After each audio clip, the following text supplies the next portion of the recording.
جائے گا کہ جن ترامیم کا آج بلاول بھٹو زرداری صاحب نے ذکر کیا ہے کہ این ایف سی کا معاملہ ہے، 18ویں ترمیم کا معاملہ ہے، الیکشن کمیشن سے متعلق جو ترامیم ہیں اور جو ایگزیکٹو مجسٹریٹس کے حوالے سے ہیں، اس پر اتفاق رائے نہیں ہو سکا۔ ان میں سے کون سی ایسی ترامیم یا ایسی کون سی تجاویز ہیں جو آپ کی ریڈ لائنز ہیں، اور کون سی ایسی ہیں کہ جن پہ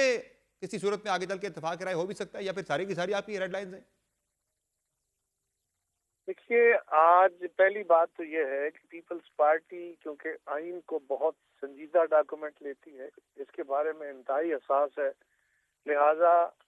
ہر دفعہ جب کبھی آئین کے اندر کسی تبدیلی کا موقع آیا، پیپلز پارٹی نے اپنی سینٹرل ایگزیکٹو کمیٹی میں ڈسکشن کی۔ یہ بھی اس دفعہ بھی 2 دن لگاتار یہ میٹنگ جاری رہی اور گھنٹوں اس پہ ڈسکشن ہوئی، ہر ممبر کو کھل کے سنا گیا، سوال و جواب ہوئے اور معافی و ضمیر بیان کرنے کا کھلا موقع دیا گیا۔ اسی کے نتیجے میں کچھ چیزوں پہ اتفاق رائے ہو گیا، باقی پہ اتفاق رائے نہیں ہو سکا۔ نہیں ہو سکے تو مراد یہ نہیں ہے کہ مسترد ہو گئی، لیکن اتفاق رائے نہیں ہو سکا۔ اور جو چیزوں پہ اتفاق رائے نہیں ہوا وہ آپ کے علم میں ہے،